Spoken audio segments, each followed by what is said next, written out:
Rap icon Jay-Z's name has surfaced in a new batch of documents released by the U.S. Justice Department related to Jeffrey Epstein. The documents were made public on Friday and include reports submitted to an FBI hotline in 2019. Notably, Jay-Z, whose legal name is Sean Carter, is mentioned in one of those public submissions.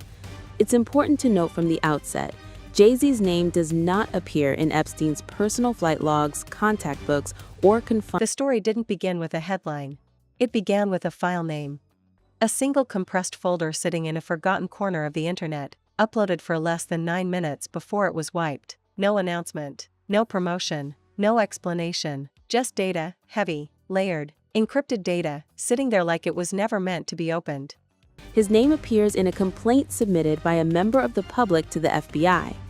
Other notable names mentioned in the same set of hotline records include rapper Pusha T and disgraced film producer Harvey Weinstein, an unexpected grouping that has raised eyebrows online.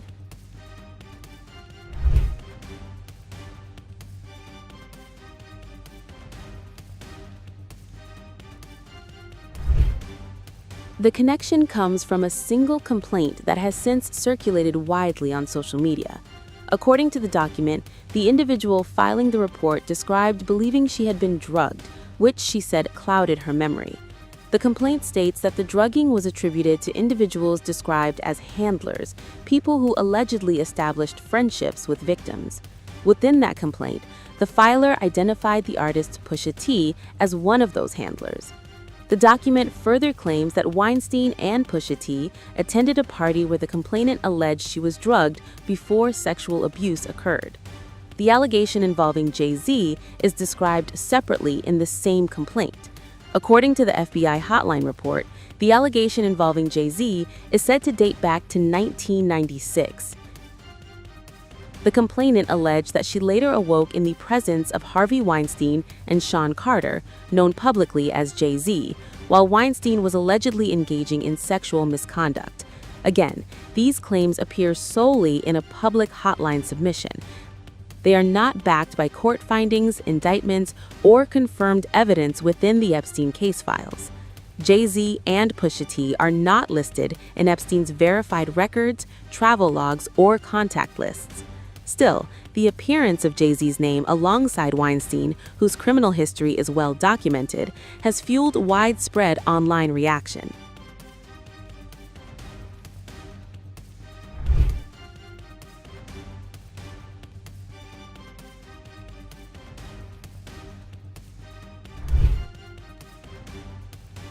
The allegations have sent shockwaves through the music industry and across social media platforms. One commenter wrote, quote, "So let me get this straight. Jay-Z was friends with Harvey Weinstein, Diddy, R. Kelly, and now he's appearing in Epstein files, and there's no truth to any of it? Interesting." Another added, quote, "Let me guess. People are about to make excuses for Jay-Z. Now, suddenly, no one wants to believe the DOJ website." As of now, no charges have been filed against Jay-Z or Pusha T in connection to these claims. The FBI hotline reports represent unverified allegations submitted by members of the public. Still, the resurfacing of these names in the context of Epstein-related documents has reopened conversations about power, proximity, and accountability in entertainment. And for now, the questions continue, even as the facts remain. But someone opened it. And that's when everything changed. Because what spilled out wasn't just documents, it was infrastructure, internal logs, private routing trails, timestamped access records, video indexes without thumbnails, storage inventories that didn't belong to any public system. This wasn't a leak. This was an archive. A buried archive. The kind that isn't created for memory, it's created for leverage. Within hours, fragments started circulating, not the files themselves, but proof they existed, directory trees, hash signatures, redacted frame stills pulled from unplayable video containers. No context, no captions, just visual evidence that something had been recorded, cataloged, and sealed. And the internet did what it always does. It exploded. Forums lit up first, the deep ones, not the mainstream platforms. Analysts began mapping the storage architecture. The structure alone told a story, layered permissions, Some of whom appeared to possibly be minors in their late teens. The case agents reviewed all of those images, and they were all made available to Maxwell's counsel for review and discovery. None of the images depicted sexual abuse, and none depicted any males with any of the nude females. Some of these images included nude photographs of victims who were the focus of Maxwell's trial, and we marked some of those photographs as sealed exhibits for trial. The victims are alone in these photos. Because those images contain sensitive photos of victims of sexual abuse, they have never been released publicly. As I referenced in my email to you this morning, the FBI and SDNY, Southern District of New York prosecutors, the FBI and the SDNY undertook a full review of all electronic devices seized from Epstein's residences and incident to his arrest in 2019. As part of that review, a team of FBI agents, FBI analysts, SDNY AUSAs, and SDNY paralegals divided up the review of over 1 million images and videos that FBI CART extracted from Epstein's devices. The reviewers all followed the same protocol for the review, which involved at least one member of the review team personally reviewing each image and video extracted from each device and determining whether the image or video was responsive to the search warrants in the case. In an effort to be as broad as possible, the protocol directed reviewers to identify as responsive, among other things, any image or video depicting any female who appeared to be under the age of 30. As a result of that review, any image or video on any of Epstein's devices depicting any potential victim was identified as responsive and saved. The case agent collected and maintained a copy of all images and videos identified responsive through this search. Attached, please find the index detailing how many images and videos were identified responsive to the warrants and what designation they received under the protective order in the Maxwell case. Note that materials designated highly confidential contained nudity. Please also note that this index does not include Epstein's iPhone and 6 iPads, which were reviewed on Cellbrite using the same protocol for videos and images described above. Although that review identified many images and videos that were responsive to the warrants in our criminal investigation, none depicted the sexual abuse of any victim, and none revealed any perpetrator or perpetrators of sexual abuse other than Epstein and Maxwell. The Palm Beach Police Department video recorded interviews of victims at the police station. Video recorded parts of their search of Epstein's Palm Beach residence and also seized a small number of videos from Epstein's Palm Beach residence. All of those videos were transferred to the FBI's custody, are part of the case file, and were reviewed by the AUSAs and case agents during our investigation. None of these videos depict the abuse of any victims or provide evidence suggesting anyone other than Epstein and Maxwell participated in the abuse of victims. SDNY introduced the video recording of the search of Epstein's Palm Beach residence as an exhibit at trial. None of the videos identified above contained potential CSAM, child sexual abuse material. As noted above, there was no videos of any sexual abuse identified at any point in the investigation. There were, however, approximately a dozen photographs containing CSAM found on one of Epstein's devices. Those images were identified by the case agent as CSAM that Epstein obtained over the internet, not CSAM depicting any of Epstein's victims or produced by Epstein. A copy of those images was maintained by the case agent in the case file with the other images and videos seized and identified responsive during the review of Epstein's devices detailed above. Okay, here's another memo. Quote, in September 2019, FBI and SDNY met with victim, redacted. FBI and SDNY were able to verify that Maxwell recruited her and that she was being sexually abused by Epstein and Maxwell and that she recruited other minors. FBI and Shared backups across private servers, air-gapped redundancy. Whoever built this archive never intended for it to disappear. It was designed to survive. Then came the timestamps. Years of them. Spanning eras that the public had long stopped questioning. Events that had already faded from headlines suddenly reappeared, not as news, but as indexed entries inside a private vault. No descriptions. Just coded labels. The lack of explanation made it worse. Because ambiguity breeds speculation, and speculation spreads faster than truth. Soon, media outlets caught the scent. But they didn't report on the contents. They reported on the reaction to the contents. Phrases like unverified material, digitally altered, no confirmed authenticity began circulating within hours, before anyone credible had even analyzed the data. Narrative containment had begun. And that's when observers noticed something else. Search suppression. Keywords linked to the archive began auto-redirecting. Discussion threads vanished mid-conversation. Entire accounts documented. SDNY were not able to corroborate or verify her reports of being lent out to other men. Her statements regarding being directed to have sex with other men was inconsistent with statements made by other victims and witnesses, in particular her statements regarding being lent out to men with another victim. The other victim denied this occurring. Now, in the spirit of that, there is a July 10th, 2025 email titled, quote, "Response to Director's Call." So you wonder if this is FBI Director Kash Patel. And all the names are redacted, but it says, "How many victims alleged other men or women abused them? Approximately 4 to 5 victims accused other adult men sexually abused them. There was not enough evidence to federally charge these individuals, so the cases were referred to local law enforcement.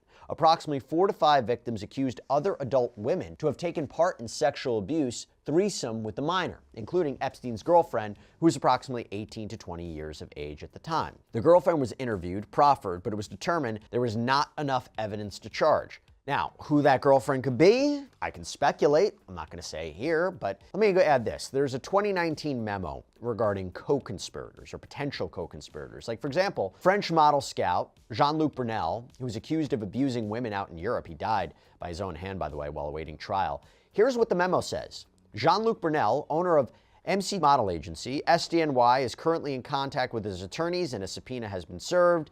There is limited evidence regarding his involvement. What about Les Wexner? We've talked about him before, the retail guru behind Victoria's Secret, Abercrombie & Fitch. Apparently, Epstein managed his finances at one point. He's always come up as a known associate.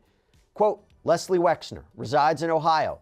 SDNY is currently in contact with his attorneys and a subpoena has been served. There is limited evidence regarding his involvement. Now, all of this may be very surprising and shocking when you consider the breadth of accusers who have come forward against Epstein and, of course, Epstein's connections to the rich and the powerful, and especially when we consider how many emails there are where Epstein or Maxwell converse with these individuals. And let me tell you, some of them are incredibly disgusting and creepy communications. We've covered it here on Sidebar. There has been fallout.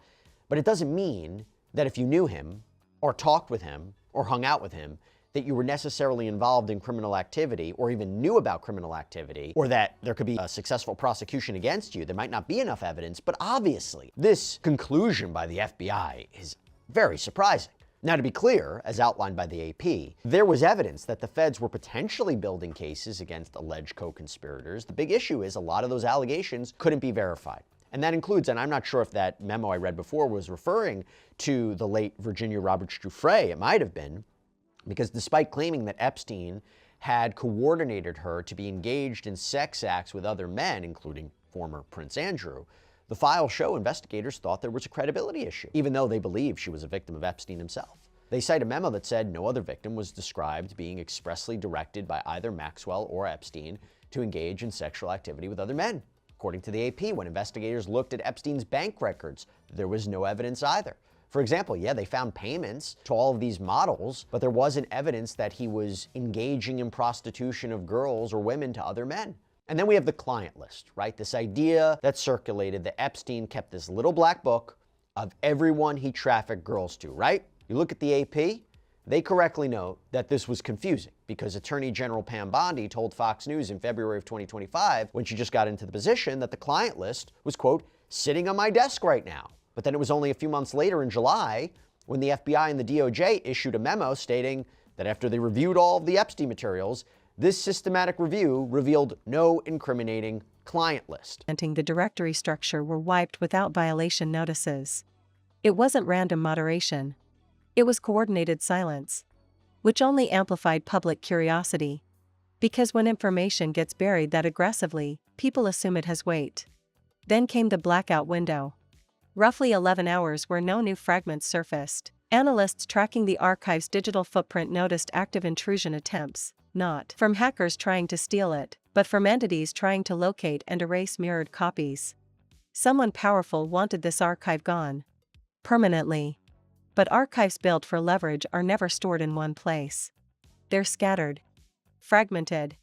Insurance policies disguised as data.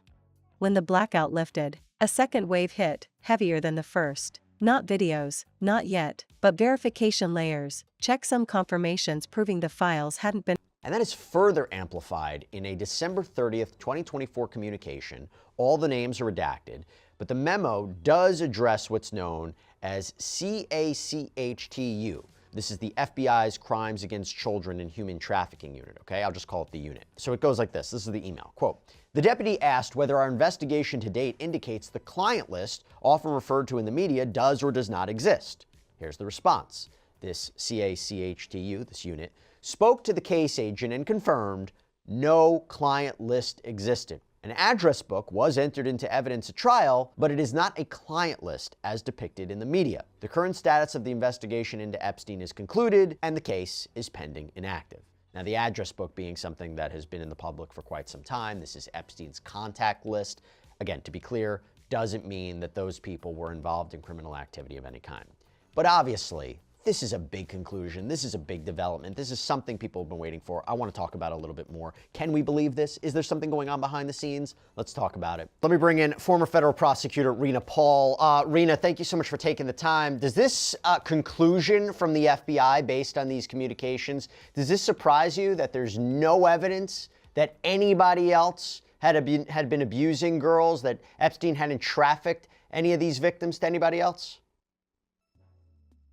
Well, I think we should start by talking about this as an investigation, right? And to understand what has come out, to think about it through the lens of an investigation by the government and the disclosures by the government as conclusions rather than the raw evidentiary material. So we're starting there. So when you ask if it's surprising, I mean, I think we have to start with the question of what we are actually seeing. Okay, and so based on what we're seeing in these releases and based on what we're seeing in these internal communications and emails where they say, we can't find any photos or videos of women or girls being abused by anybody other than Maxwell and Epstein, there are those who will say, how is that possible? Unless it was all rumors, unless, of course, Epstein never kept the cameras in those rooms, or he never had any evidence of anybody. He wouldn't record them. Let's just start there.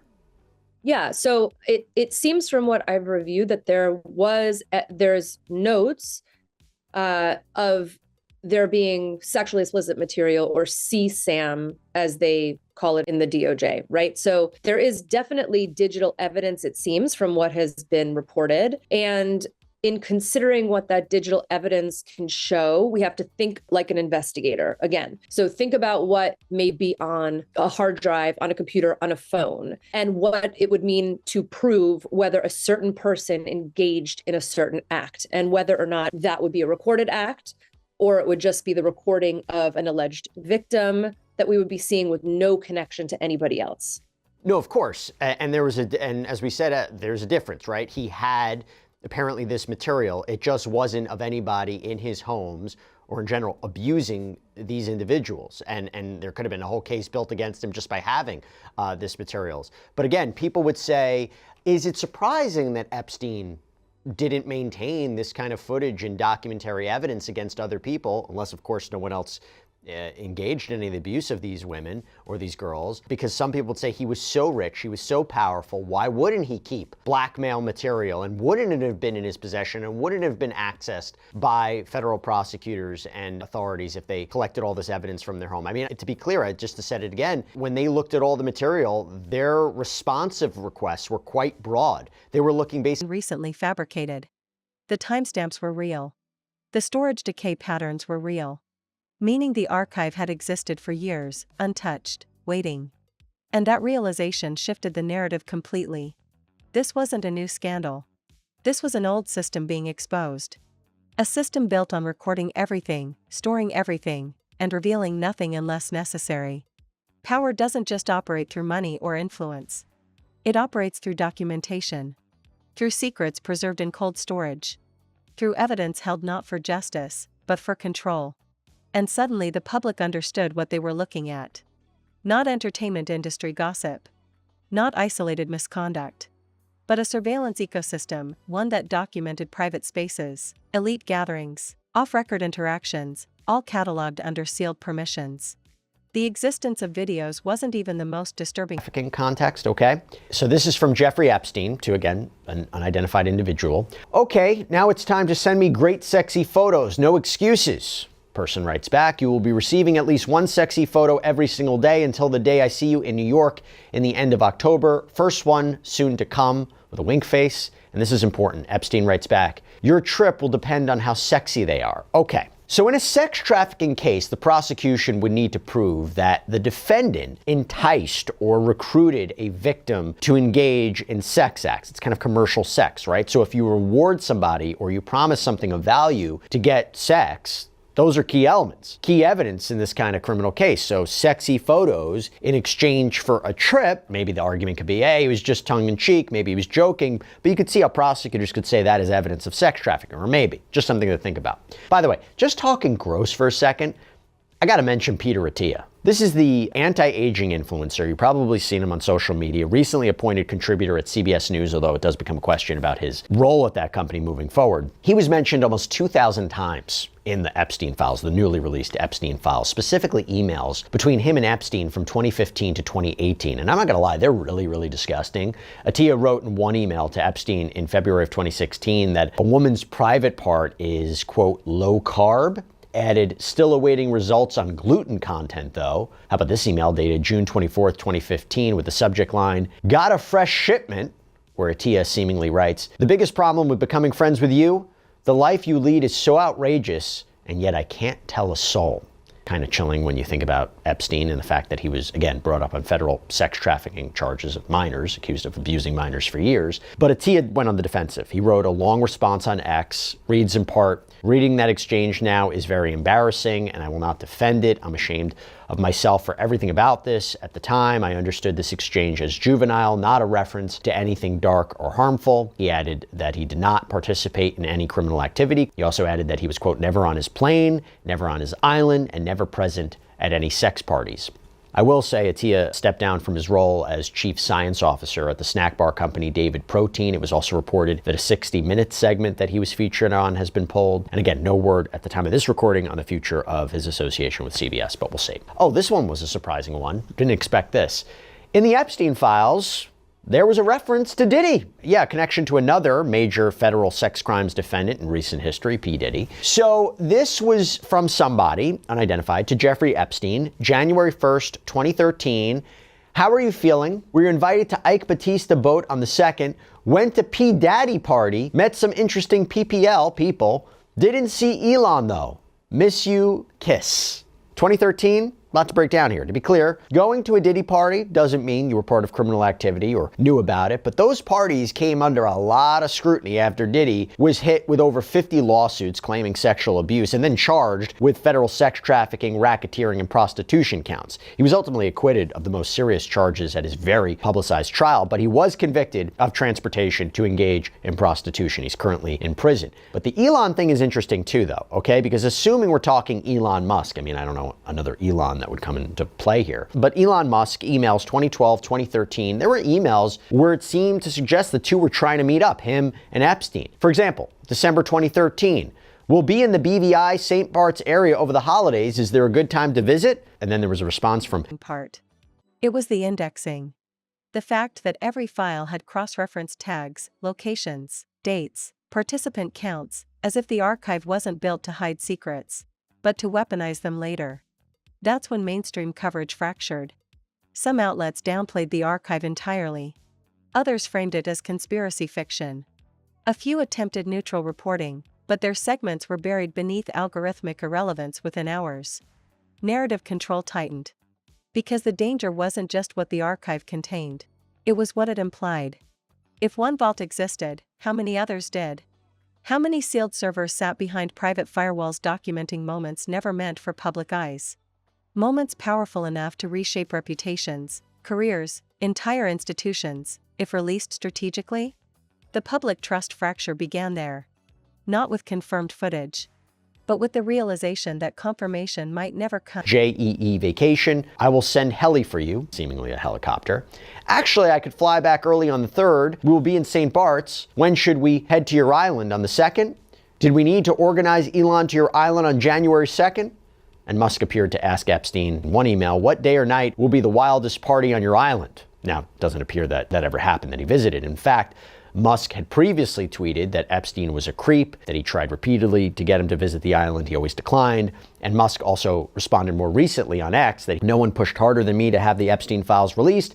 And I'm glad that has finally happened. I had very little correspondence with Epstein and declined repeated invitations to go to his island or fly on his Lolita Express. He was well aware that some email correspondence with him could be misinterpreted and used by detractors to smear my name. Okay, the next one I want to get into is something that's tied to a recent episode of Sidebar we did. There is a message from Corinna to Epstein, okay? And there are links in this email to very graphic pornography sites. Now, why is this important? It's from September 2012. Why is this important? As we reported, Corinna Shuliak, if this is really her, if she's really sending this email, Corinna Shuliak appears to be Epstein's secret girlfriend. The person that he planned to leave the bulk of his fortune, $100 million, and properties to when he died. She apparently spoke to him 20 minutes the night before he died. There was even evidence that he was contemplating marrying her. Now, on one hand, couples sharing porn or engaging in private sexual conduct or behavior, whatever, each their own.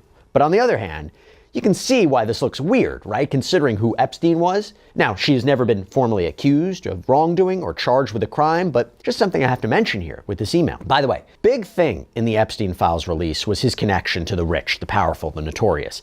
And a name that constantly pops up, and an email that's very disturbing regarding him, is Woody Allen, former neighbor. Just got to call out this email. So creepy. So Epstein seems to joke about being accused of going to a pedophile convention when he was going to visit Paris with director Woody Allen, writing this in 2012. So this was an email back to someone who said to Epstein, like asking, I guess as a joke, "Les pedophile convention?" And Epstein writes back, "I think pedophile is the plural." It's weird. It's not even like he's denying it. It's just strange. Now I got to go to this. This has been making a ton of news. So another disturbing email in this list is a reported exchange between Epstein and Peter Mandelson. This is a prominent British politician, former diplomat, UK ambassador to Washington at one point, causing a lot of uproar. So this exchange from 2009 allegedly surrounds Epstein's release from prison after serving 13 of his 18-month sentence, again, on those charges of solicitation of prostitution and of solicitation of prostitution of a minor. And here's how that went. So this is from Jeffrey Epstein, July 22nd, 2009. He writes him, or allegedly writes Mandelson, "Free and home." Mandelson seemingly writes back, "How shall we celebrate?" Epstein responds, "With grace and modesty. Those are the names of two strippers." Okay. Then Mandelson writes at another point, "How is freedom feeling?" And Epstein writes back, "She feels fresh, firm, and creamy." And then this is the big one. This is allegedly from Mandelson to Epstein. In response, he writes back, "Naughty boy." By the way, just 2 days ago, London officials announced that they are launching... Not because the files were fake, but because verification pathways were controlled by the same power networks implicated by the archive's existence. And then came the final shockwave. Financial routing logs embedded in the metadata. Not transactions, but maintenance funding. Private allocations sustaining the storage infrastructure for years. Silent payments keeping the servers alive. The backup synchronized. The encryption updated. Someone had been paying to preserve this archive long after its creation. Meaning it wasn't forgotten. It was maintained. Maintained archives aren't historical records. They're active leverage systems. And leverage only has value if it can still be used. That realization changed public perception overnight. This wasn't about past events. It was about present power. About unseen negotiations happening behind closed doors where archived footage functioned like currency. Silence in exchange for silence. Protection in exchange for compliance. And once that theory took hold, containment became impossible. Because even without seeing a single full video, the architecture of the archive told its own story. A story of surveillance disguised as social access. Of elite environments where privacy didn't exist, only recording angles. Of a culture where documentation replaced trust, and secrecy became the most valuable commodity on Earth. The archive may never fully surface. The files may remain locked, mirrored across encrypted shadows of the internet. But the illusion it shattered can't be restored. Because once people believe hidden vaults exist, every denial sounds rehearsed. Every silence sounds strategic. And every sealed file feels like a countdown, not a mystery. The leak didn't expose everything. It exposed enough. Enough to prove that somewhere, beyond public reach, archives exist not to remember history, but to control the future. And now the world knows they're there. Waiting.